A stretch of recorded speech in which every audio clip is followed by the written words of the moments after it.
Hey everybody, really quick before we start today's episode, I wanted to let you know the very first Otherworld merch is now for sale at otherworldpod.com. We have hoodies, t-shirts, a tote bag, and a hat that I'm actually wearing right now as we speak.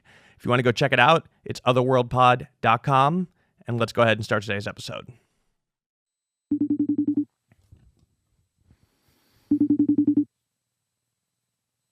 Hello, Jack.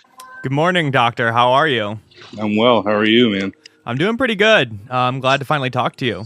That's good to hear, man. I'm sorry about the whole runaround on it. No worries. Here, let me find a more quiet place here. Give me 1 sec here. Yep, no problem.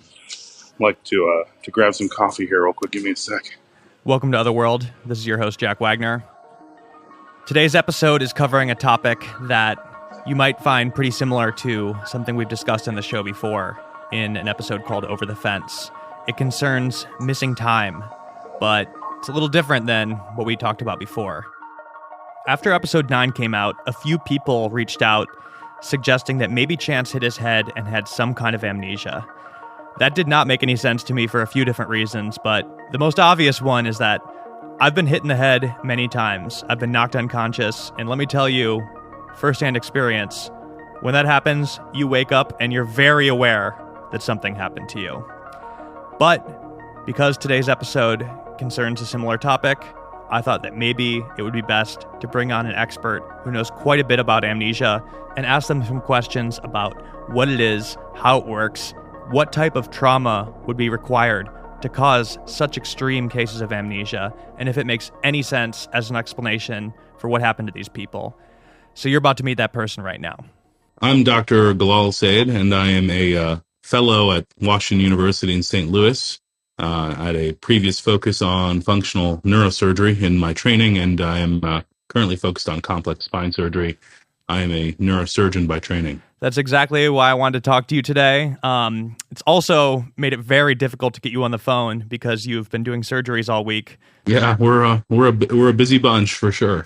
Well, I'm glad we made it happen because I want to talk to you today about something you know quite a bit about, amnesia.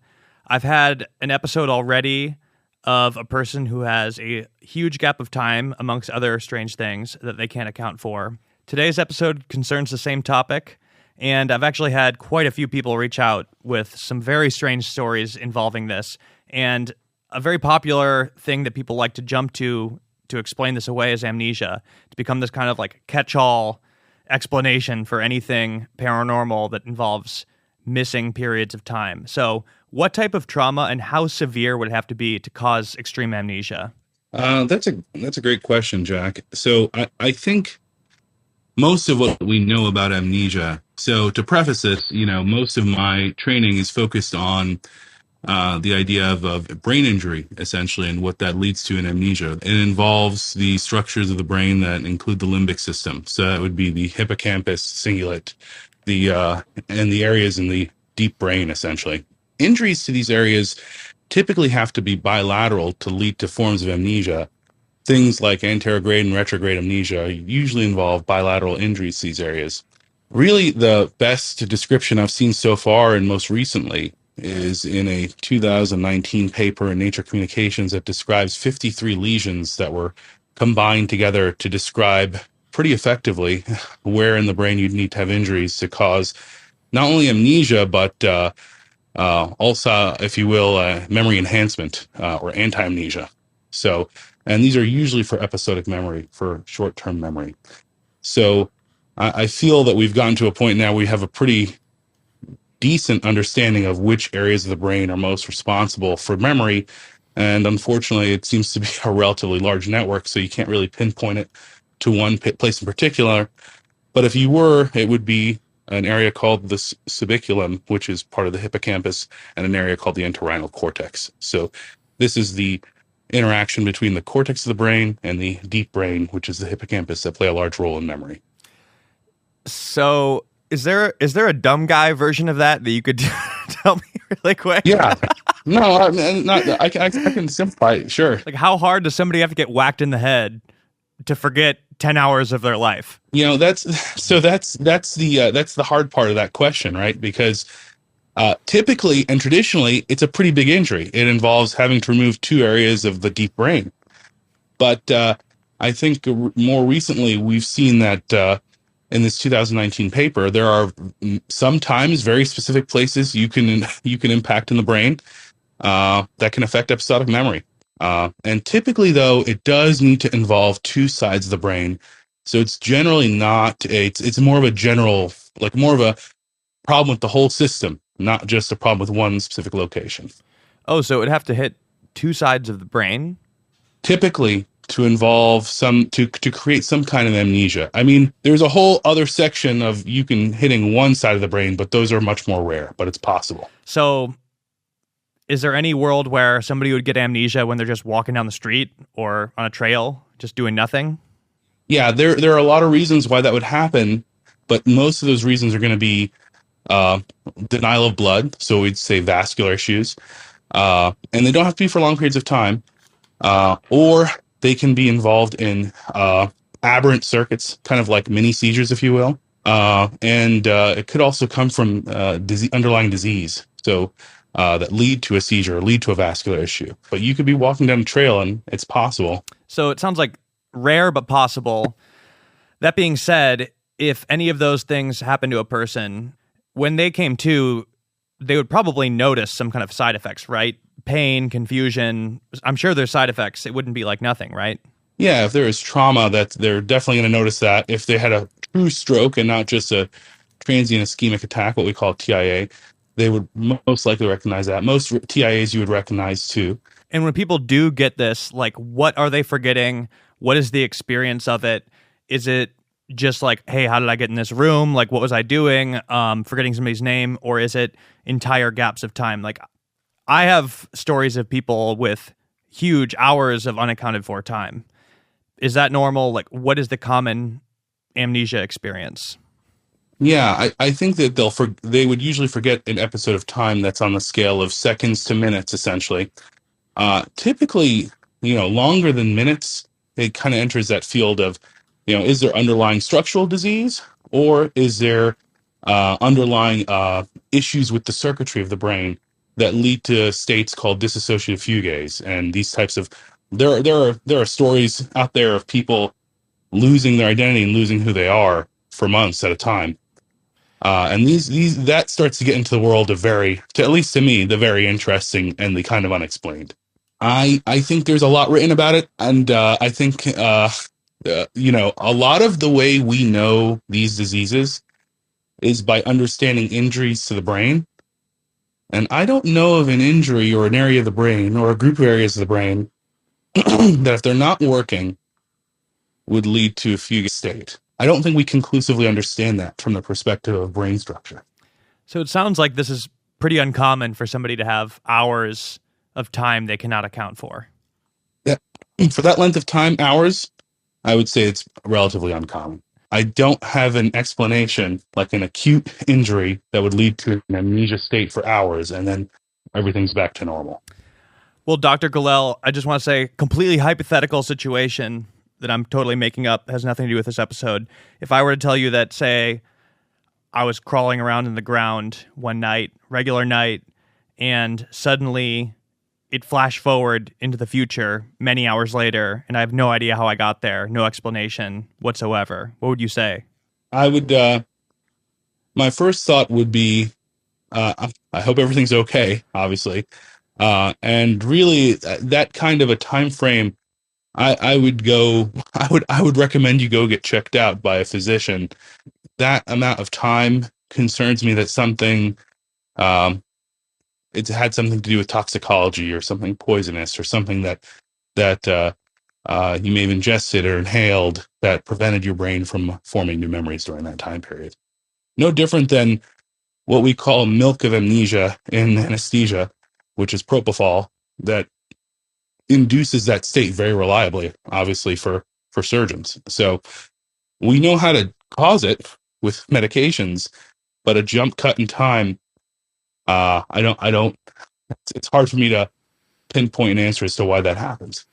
And so if I woke up from that and I had no side effects, I felt completely normal. And let's say even hypothetically, I went and took a drug test after and passed, no trace of any kind of drug or toxin in my system. That'd be pretty unusual, wouldn't it? This is all hypothetical, of course. Yeah, something relatively unusual for sure. All right, well, thank you so much for talking to me, Dr. Galel. I think I might have some audio files to send you if you're down to listen to them, and then maybe me and you could talk again later on in the future. Yeah, that sounds good. All right, everybody, let's get this episode started. I'm your host, Jack Wagner. This is episode 13. The title is The Lost Necklace, and you're listening to Otherworld. What's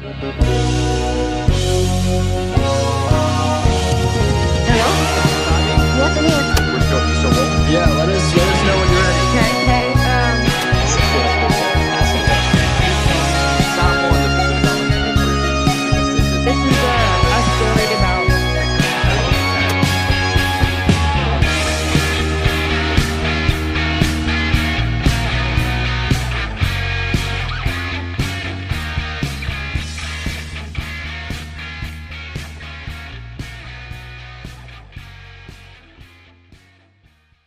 My name is Ashley, and this experience happened to me when I was a freshman in college.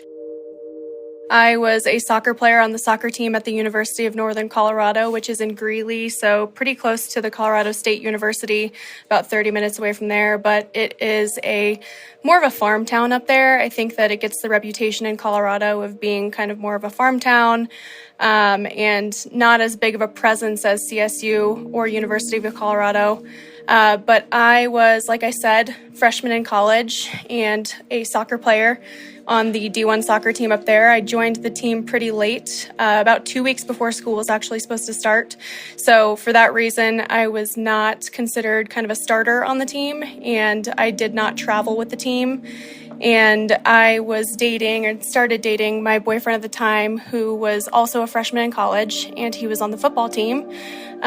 Typically, we spent a lot of time with the athletes being in the sports programs up there, just because we had such crazy schedules. Both of us were waking up very early, doing weightlifting, getting to the dining hall the moment it opened, and getting breakfast out of the way, finishing all of our classes before lunchtime, heading to a practice, heading to study hall. So with those similar crazy schedules, it worked out nicely to date somebody in that same kind of routine. So his name was Chris. He was on the football team, and we hit it off right off the bat. We were very social, hung out with a lot of the other athletes and just a lot of other people on campus as well. And with our schedules being so busy, we definitely weren't the type of people that were out every single night. But when we did have the opportunity, we would go out with friends. But with not being on the travel team, I was able to have more of a social life than some of my other teammates who were required to go out of state. And the same, football team, not much time to party, but we did partake in it when our schedules allowed for it. But this evening was not one of those nights. So on this particular evening, my teammates were traveling, and he had a football game early the next morning. So we were not in our typical party mindset. We weren't ready to go out and get wild. We weren't super energetic. We met up with some teammates, and I don't remember if this was because they kind of were expecting us to go or what the reasoning was behind it, but we were not planning on staying out long, which we didn't. So normally we would go out or go to somebody's dorm or a house before we'd walk to one of these parties, and we would pregame, and we did not do that this time around. And I don't know, going into the night, it wasn't like I was super excited to go there, and I don't think he was either.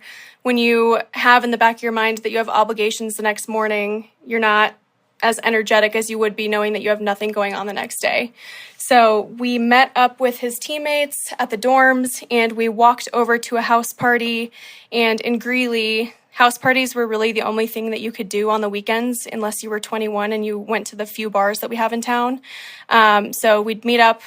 Typically, we'd pregame, and then we'd walk to these house parties with our own alcohol. So typically, it'd be some beers or a bottle of hard liquor or Mad Dog 2020, I think it's what it's called. I don't know, it's gross. But we walked to this party, no pre-gaming involved, and I think his teammates were a little bit more excited and enthusiastic than we were. But inside these parties, the way that the house parties in Greeley were typically laid out is as many people packed into the house as possible, and then a lot of people kind of loitering out in the back or the front patio areas. So we showed up to the party, didn't step foot inside, didn't go with them when they went inside the house. We were just outside near the back patio. For me, I wasn't super thrilled to be there just because it was a lot of football players. None of my teammates were in town. Like I said, they were all traveling for a soccer game. So I didn't have too many people to talk to aside from my boyfriend at the time. So we were kind of just standing out back and talking to people here and there that we recognized from his football team. I do remember that we were basically, there were some bushes on one side and then another house on the other side. And yeah, nothing crazy stood out to me about this party. It was just kind of a typical party. We were standing in the back and enjoying our one beer. And I honestly think that we were probably only there for 30 minutes to 45 minutes. It was a very short visit to this party. And like I said, brought our own alcohol in a backpack. And we each only had one beer. So we cracked them open ourselves, had the beer. And right after that, pretty much after we finished each one of our single drinks that we had, we wandered back to the dorms. And we did not go straight back to my dorm or his dorm because I had left a pair of shoes at my teammate's dorm, and they lived in the nicer dorm, which was, I think, 2 to 3 years old at the time. It was a brand new dorm. There were two of them. There was North Hall and South Hall, and they were in North Hall, and the layout of the dorm was essentially 2 bedrooms and a shared area between 4 people. And because I joined the soccer team so late, I was not placed with the rest of the soccer players or the rest of my teammates. I was actually in a different dorm, and I lived with people that I didn't have many shared interests with. I did not spend much, if any, time with them. So I spent a lot of time in my teammates' dorm. So I did leave a pair of shoes in their dorm that I wanted to pick up before we headed to his dorm and called it a night. So we headed to their dorm, and they essentially, because this was such a nice new dorm, had a code to get into the building and to get into the individual dorm itself. So they were all on the travel team. They're all traveling. We wanted to stop at the dorm, pick up this pair of shoes, and then head back to his place for the evening. So we get there and grab the shoes. And before we headed out, he said, last time I was here, which I believe was a couple weeks prior, I think that I left my necklace here. So before we go, let's try to find that. And we both remembered that it would have been in my teammate Katie, her room, which was to the left when you came into that particular unit. So the last thing that we both remembered was crawling around on our hands and knees looking for this necklace. And then that's when it happened. Just like that, it was like a change of scenes. I woke up, or came to, whatever you want to call it, and looked over to my left, and he is laying on his back, arms crossed like a mummy, and I am laying the exact same way. It was like 0 time had passed. I don't know the best way to explain it, but we were not tired. We did not sleep. We were not rested. We basically had just changed scenes. The last thing that we both recalled was crawling around and then come to, and we're laying on our backs like mummies. So the even weirder part, aside from us both waking up in the same exact position, which I should preface, I have never slept on my back. I've always been a stomach sleeper. I sleep on my stomach with one arm above my head, one on my side, and my face turned to the side. I never, ever sleep on my back, let alone with my arms crossed like that. So that was, aside from literally moving from being on the floor to being on my back like a mummy and not knowing what the hell is going on, the weirder thing is that when we checked the time, multiple hours had passed. So I believe that we were crawling around on the floor probably around midnight, and probably earlier actually. And when we checked the phone, I believe it was 6 or 7 o'clock in the morning. And we did not sleep. We did not sleep. We didn't lose any. In our minds, when we had woken up on the bed, it was literally 1 second later. So looking at the clock and realizing that multiple hours had passed was the second crazy alarming piece of this all. So, yeah. This wasn't a case of me waking up and seeing him next to me and like poking him or waking him up. our eyes opened at the same time. We looked at each other at the same time. He shot out of bed and started pacing around first thing. So he paced around a little bit in the main area and was just saying, what the fuck, what just happened? And he went into the main area and then was just sitting on the couch. It took me a second to try to figure out what was going on. Like, my first reaction when this all happened was obviously, what's happening? And then immediately my brain started going to, like, what could have happened here? Like, let's try to realistically think about what just happened, because there's not really a great explanation as to what could have happened. But like I said, this wasn't a case of one of us waking up and waking the other up. We looked at each other and immediately knew that whatever just happened wasn't normal. To us, no time had passed. It was essentially like a change of scenes in a movie where there is a character somewhere and then in a split second, they're somewhere else doing something else. So we weren't tired. Like, we weren't about to pass out when we were looking for this necklace. We were going to do this and then head back to his dorm. And then the next thing that we knew, we were arms crossed like mummies, coming to at the exact same time. And yeah, when I wake up, I'm not somebody that's a morning person. I'm not somebody that's full of energy first thing in the morning. I typically snooze my alarm at least 7 times. I have like 2 alarms on my phone set at least every single morning. That's even if I'm getting up at 7 a.m. on a school morning. I'm not a student, but on a school morning, a Monday through Friday, it's still, I'm not a morning person. I don't just shoot up out of bed. So this was all extremely abnormal. You're in like a random person's room, right? Exactly. Yeah. So my teammates that shared this dorm, there were 2 in the bedroom that this happened in, and then there were 2 that shared the common area and the main dorm area with those 2 girls. All 4 of those girls were out of state traveling for a soccer game, and I was the only person that had their door code to get in. And there was nobody else there. They had left for the game earlier that morning, so they were out of the state by far at that time. And also, I mean, it's not like you guys wouldn't have spent the night there normally, right? No, absolutely not. And like I said, I spent a lot of time in their dorm, but I didn't sleep over there. I had my own bed in my own dorm that was a 3-minute walk away, and he had his own dorm, which was probably a 6-minute walk away. So our plan was to grab my shoes, head to his dorm, and stay there. And then, if we weren't staying at his dorm ever, then we'd stay at mine. But no, we would never spend the night at somebody else's dorm that didn't belong to us. So what was he saying and what were you saying? Like, walk me through that, like those conversations and what was going through your head? I mean, have you ever been in a situation where it's just pure shock? This is probably one of the only situations in my lifetime where I kind of was at a loss for words. My mind was basically just running crazy, but he was a little bit more vocal. He woke up and was like, what the fuck? And he was pacing back and forth immediately. So he shot out of bed, just kept repeating, what the fuck, what happened? And I pretty much was just sitting on the edge of the bed, silent, trying to piece things together in my head and trying to make sense of it all. After a couple minutes of me sitting in the room, I went out to join him in the main area, which he was sitting on the couch in the main area, just kind of hands over face in that position where you're just also trying to make sense out of things. You could tell just based on his body language and the things that he was saying that he was equally as in shock and in panic mode as I was. But the way that we approached it was different. My mind's running crazy. I'm just kind of locked up, silent.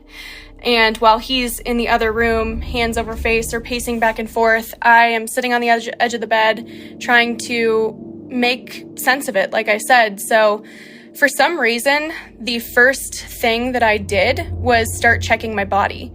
So I started checking my body, like I think I had seen a movie where something like this had happened like a long time ago.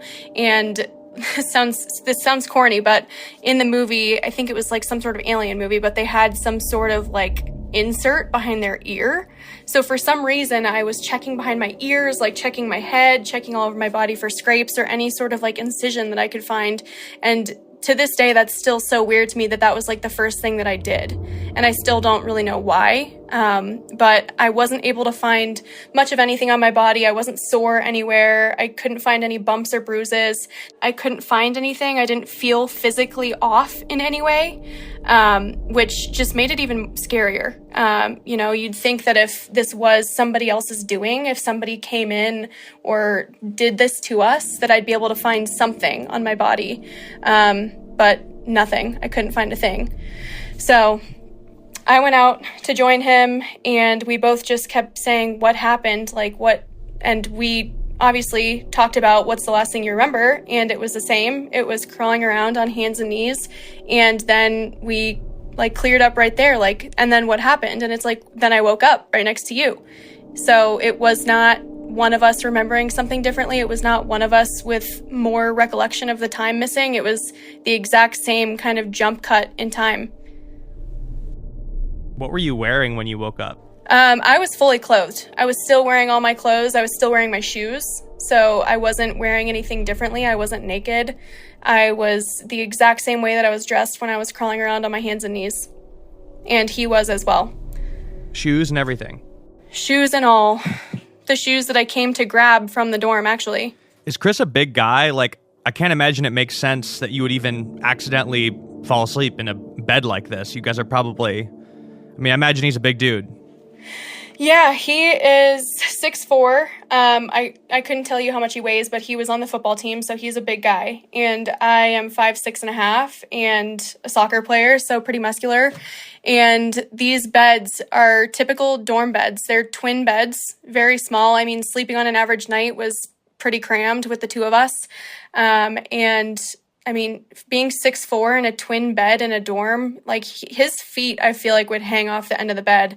But the way that they had their dorm set up in their bedroom, which some students would do, some would leave them shorter, they had it raised up. So these were your standard, wooden college twin beds that had the ability to kind of raise up taller.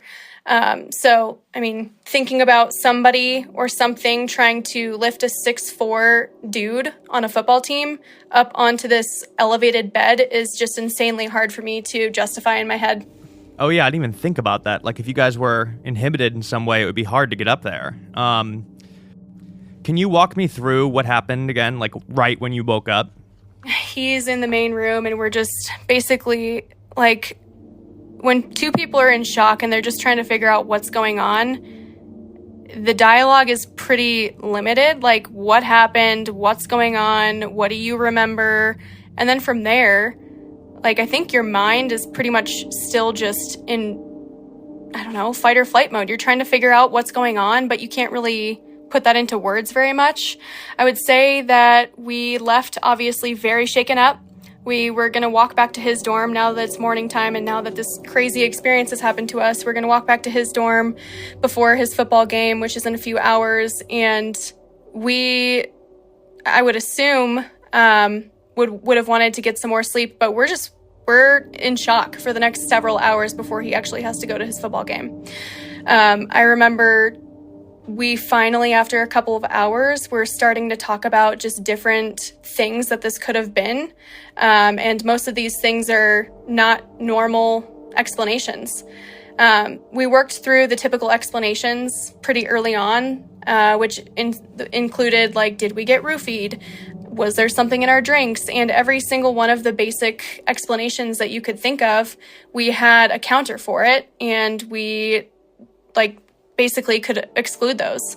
So obviously, first assumption or first thing that we could think of is, did somebody come in and do this to us? And obviously the answer to that is everyone that lives in this dorm is not here. If they were in town, if they were in the state, there's no way that they would be able to lift us onto this bed. Does anybody else have the code to this dorm? Which was no. I was the only teammate that had the code to that dorm. And one thing that I wish that I would have done is talk to the RA or the dorm people to see if they did have any sort of security cameras set up in the hallways. I'm not sure if they did, but that's one thing I wish I would have done. But aside from that, we discussed obviously alcohol. So we're at a party. Obviously there's drinking going on. could we have been roofied? And then obviously I explained to you earlier, but we brought our own drinks. We didn't have more than one, and we opened it ourselves. Like, this was an unopened beer. So unless that beer was roofied while in a factory, there's zero chance that that could have been the explanation.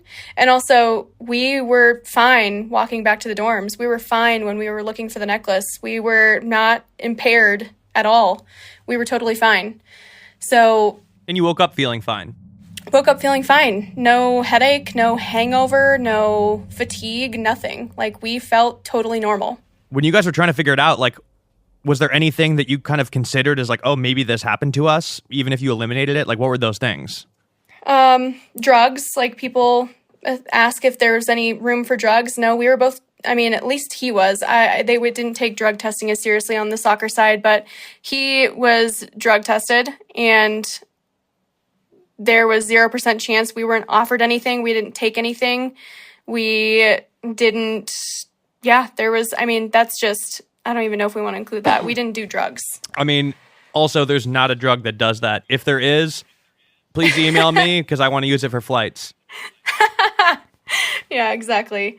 But no, I mean, like, I would think that if there was anything that was somehow ingested by either one of us, that we would have felt differently walking home, or like might not have even made it home. And yeah, if there is a drug that makes two people lose 5 hours of time and just wake up feeling totally normal and like no time had passed, I think that that's, something that could be pretty popular. Is there anything else that ran through your head? I mean, and then where did your mind go after that? Like, where did your gut go? So, I mean, even before I rationalized as much as possible and came up with realistic explanations for this, for some reason, my mind went to, I was just taken somewhere and put back. Whether that's by like aliens or, I don't know, ghosts or whatever the case, like I felt like I had just been removed from a situation and then just put back. And obviously put back pretty carefully because you're laying in mummy position, which is not a typical way for anybody to lay. Maybe it is, maybe it's not, but I've never heard of anybody sleeping like that. But literally the first thing, like I said, when I woke up or came to, whatever you want to call it, was checking my body. And I still think that was my first gut reaction or first instinct was to check my body, which I think is still so eerie to this day because I didn't even think about it. I just started doing it. So that is super eerie to me to this day to even talk about. But gut reaction when I first came to was, where was I just taken? And how did I get back here? And like, what time is it? That after I kind of had that initial reaction, that's when I started to try to rationalize it. Like, okay, this is crazy. There's got to be some sort of explanation for this. And I mean, to be honest with you, this is why I don't talk to many people about this story, is just because everybody tries to rationalize it and say like, oh, you guys were roofied. Oh, you drank too much. And that's not the case at all. And I honestly think to this day that there was some sort of paranormal activity or some sort of something paranormal happening, whether that's like being abducted or, I don't know, ghosts. But even like talking about the ghost part of it, if you believe in that stuff, this was a brand new dorm. This was built like 2 or 3 years before this experience happened. This wasn't some old dorm that could have a history of like deaths in it or whatever the case. This was a brand new dorm building. So I don't even think that I think that that's a possibility either, just because it was so new, but who knows? You say that there was no gap, right? It was a flash. Like, it was a flash. There was zero gap. Like, was there black? No, it was like a change of scene. Like, we're crawling around and then look over and we're on the bed, arms crossed, like that. There was no, like, sometimes when people talk about like missing time, they say that it went black, but there wasn't missing time for us. It was just a change of where we were physically located and what we were physically doing. Like, mentally, my brain didn't turn off, and neither did his. And that's why when we woke up or came to in another place in that same room, it was so alarming, because you're looking at one thing and then you're looking at the next and no time has passed. Your mind didn't go blank. Your vision didn't go dark. You just physically and mentally were moved. What are you up to now in life? Like, what is your life like now, and how does this experience affect the way you see the world? Yeah, so like you said, I feel like I'm a pretty average person. I am now 29, will be 30 in February, but I manage partnerships for a software company, and I live near Denver. I think I'm a pretty average person. I have a French bulldog and a boyfriend with a Labradoodle. I would say that this used to impact me a lot more, and then ultimately you have to make the decision to either let something like this go, or it will probably end up consuming you mentally. So I remember years, like the first couple years after this happened, I found myself thinking about it pretty frequently. I know that when we first had this experience in college, us being pretty social, wanted to talk about it with our friends and talk about it with teammates, and pretty quickly found out that all that people wanted to do when we told this story was to kind of rationalize it by saying, you guys were just drunk, this is stupid. So when you tell your story to somebody who doesn't take it very seriously and tries to poke holes in it, it's just kind of not worthwhile. And then ultimately, I think that we both let it bother us to the point where we couldn't figure it out. So we decided to just not talk about it because it was starting to consume us. So hop to present day, I think that the way that I think about this whole experience, obviously talking about it still gives me the chills, and it'll never be less scary or less weird as many years go by as they do. But I've come to kind of the mental realization that I will never actually know what happens. Like, that'd be pretty cool if on my deathbed I could figure out what happened. But you kind of have to mentally just make the decision to say, you know, it was a weird experience, it was crazy, and I'll leave it at that. But like, there's 0% chance that I will ever know for 100% fact that this is what happened to me. It's just one of those things that you have to come to terms with, that you're not going to have answers.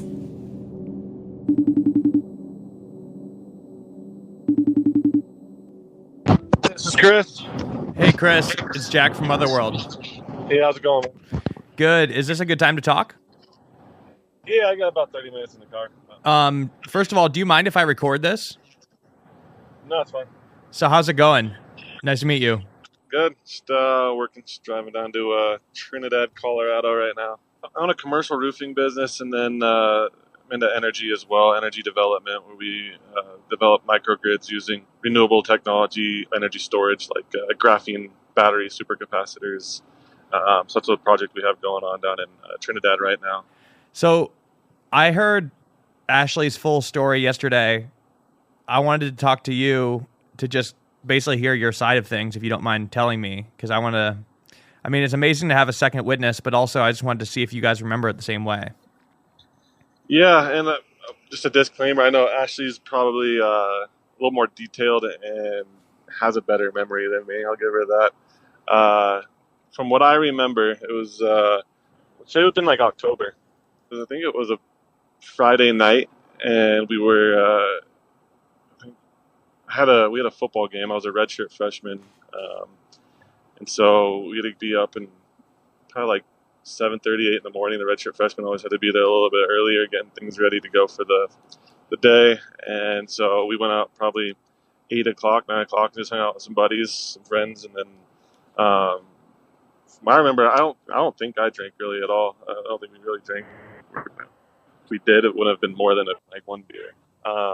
So I just remember we were walking back to Ashley's dorm, I want to say, or it could have been my dorm. I don't know which one we were going towards. But for the weekend before, I lost this cross pendant necklace that I had been missing for like a little over a week, and the last time I had it was in her teammates' dorms. I guess her roommate said that it was on last time she saw it, it was on her desk or something, and it was it was one I had for like a few years, and it had a cool little diamond in the middle of it, just an important piece to me.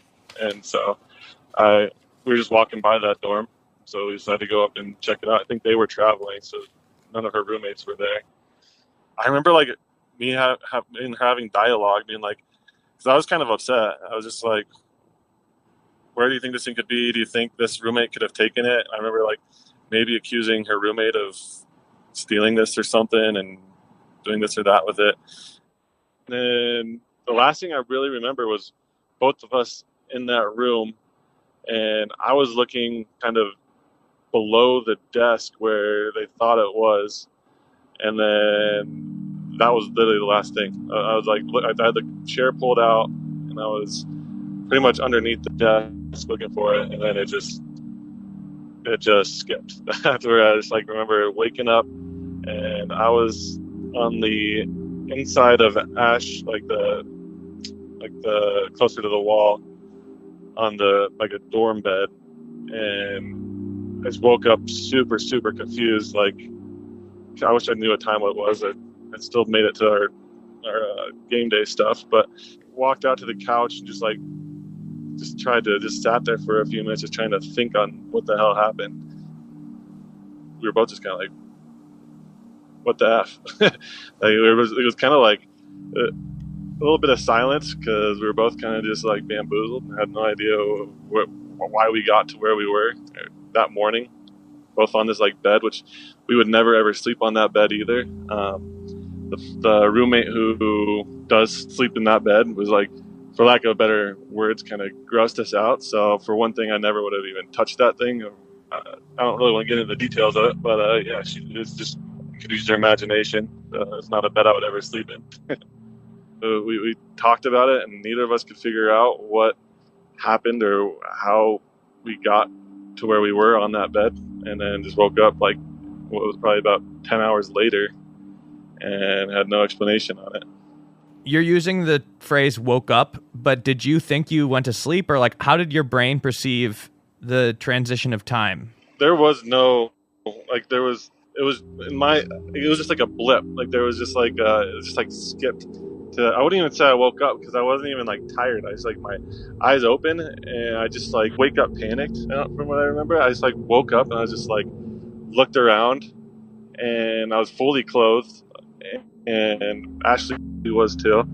I was like I just remember waking up perfectly like parallel, just like at least they were on my chest, like my hands. I don't know if they were completely crossed, but they were definitely like,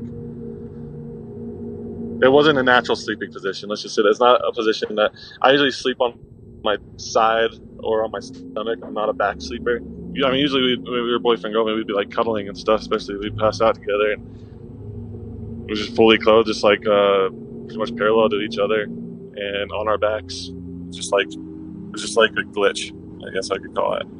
Or just fast forwarded. It was really strange, man. There was nothing of me ever getting on that bed or ever even getting back up from looking for that necklace. That was the last thing I remember. It was down in that picture where a chair goes under a desk, and I wasn't like, I don't know, did I get knocked out last night or something? Did I hit my head on the desk and had nothing? My head was fine. Had no headache. I just came to. Like I said, I wasn't tired or anything when I woke up. And so yeah, I wouldn't call it a blackout. It was just more like a straight jump, like a jump in time kind of deal. It went from that to me on that bed, and then I was just like, well, that was weird. And then I just talked to Ashley. She went through the same thing. She was like, yeah, what the hell happened? Why are we here? She kind of was like panicked about it. She was kind of freaked out, but I don't know. I just was like, what are we gonna do? Gotta move on. So I just left, and then that was that. And I had to just get going because I was running a little bit late to this to my football game day. So we talked about it a little bit later on, but we did, and then we tried researching stuff on it. That was pretty much it. We talked about it here and there, and kind of just gave up trying to figure out what happened. Never found my necklace. Yeah. Yeah, I mean, have you told people about this before?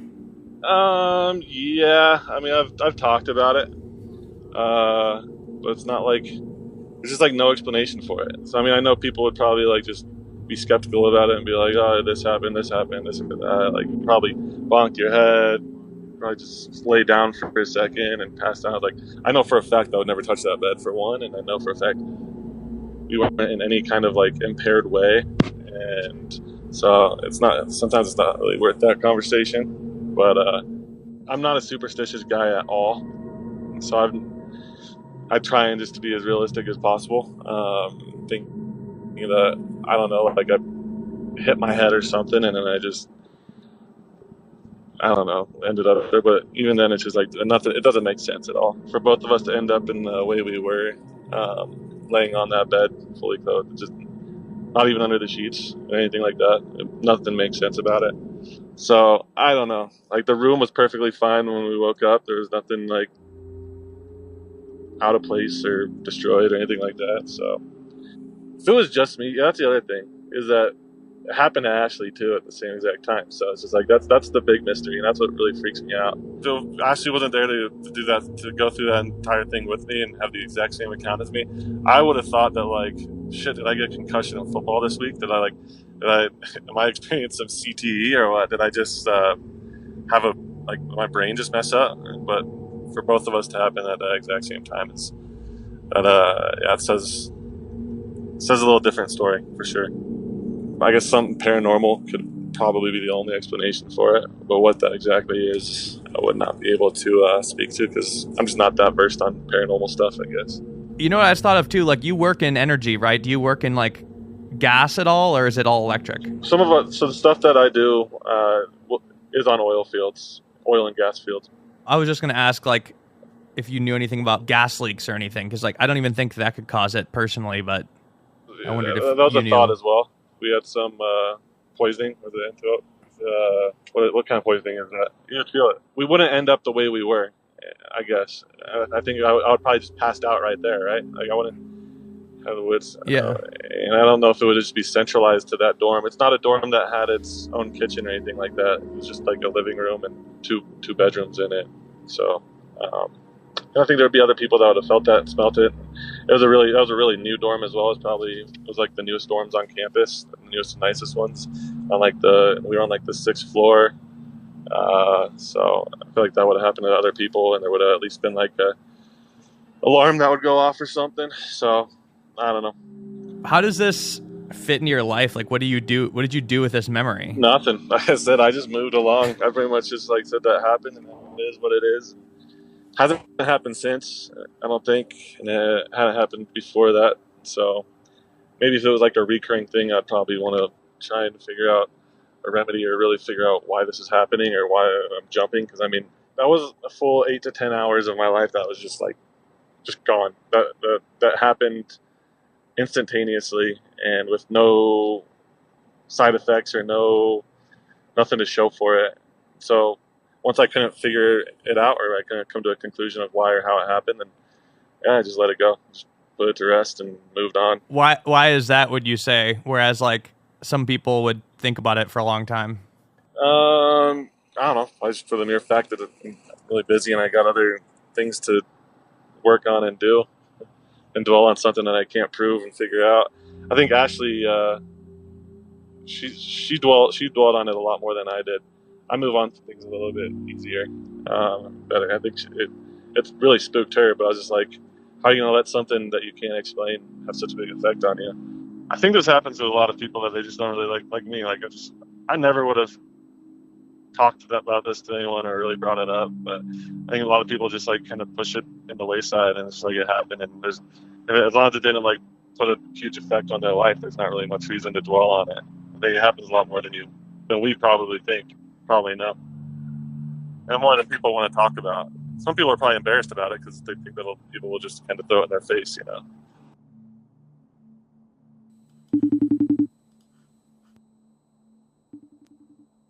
Hello. How's it going? It's good. Dr. Galal. Yes. Or Dr. El Sayed. Yeah, Dr. El Sayed. That's fine. I'm getting a little too comfortable over here. I'm sorry. No. I prefer you to call me G, but Dr. El Sayed works. Dr. G. Dr. G. Yeah, okay. That works. I think that one's already copyrighted, but yeah, you can keep going. Okay. So, did you have a chance to listen to those audio files I sent you?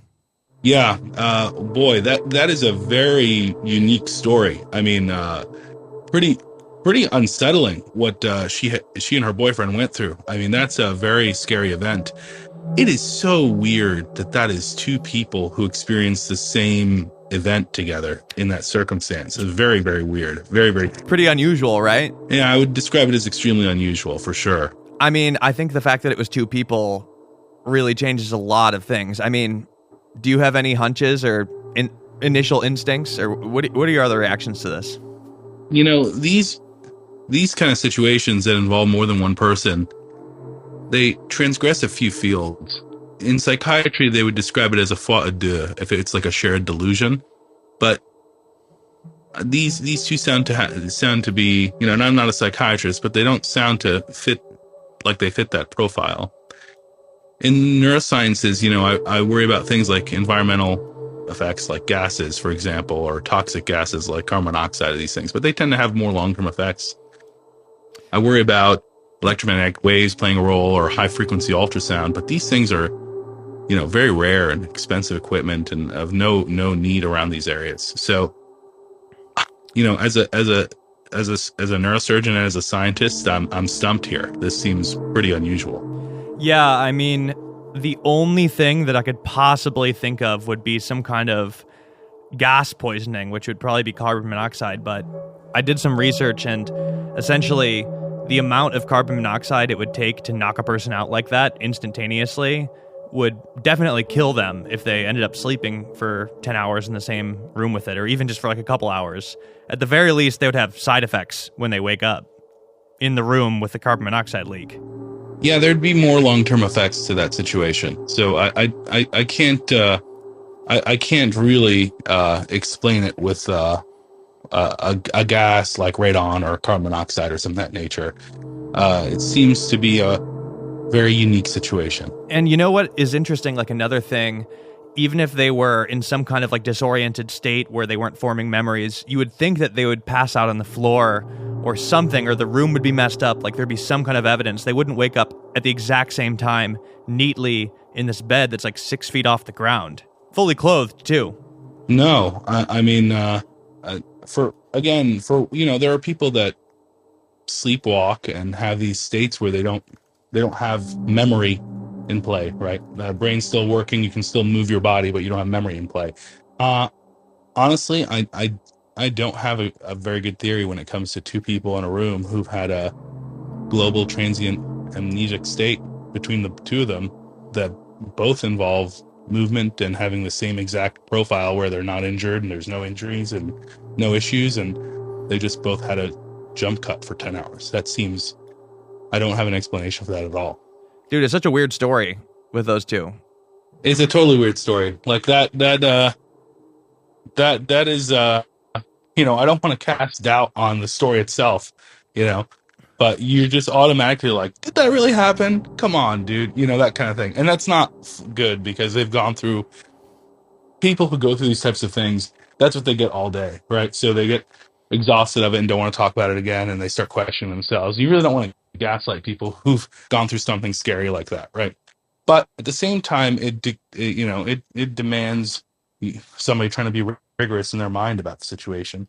And I don't have a great explanation for two people in a room both sharing an event like that, you know? The guy is a football player. Like, have you ever hung around a football player? They don't want stuff like that happening to them. This is not like something that is fun to share with the guys for a football player. These are pretty straightforward dudes usually. You know what I'm saying? It's not the type of person. I think they're both invested in having good health and like not having an issue, right? Like, it's like there really is no reason. You know what I mean? Like, I think they have a pretty, you know, there's, I mean, even her story was a little bit.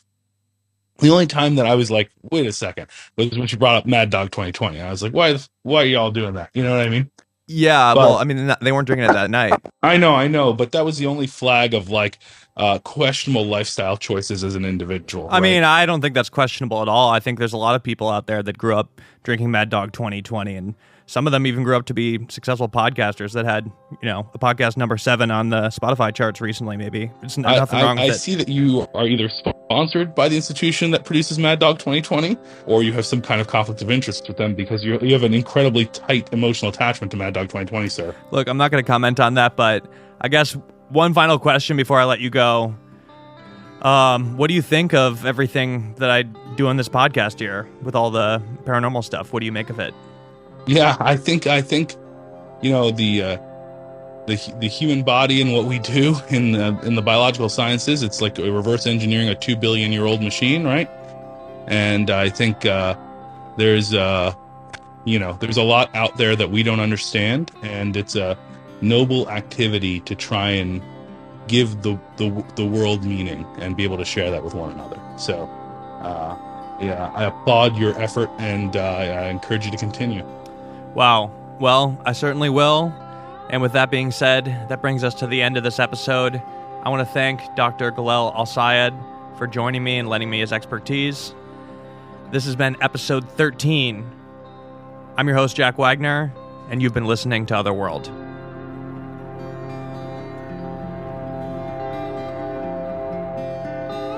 Otherworld is executive produced and hosted by myself, Jack Wagner. Our theme song is by Cobraman. The soundtrack of this episode is by Juice Jackal. Editing and engineering by Theo Schaefer. The artwork for our show is by Cul-de-sac Studios. Once again, this is an independent show, so please show us your support by subscribing, leaving a 5-star review, and telling your friends. If you want to follow us on social media, we're at Otherworld Pod on Instagram and Twitter. We now have merch available for sale at otherworldpod.com. We have hoodies, t-shirts, tote bags, and hats. So definitely go check that out while you can.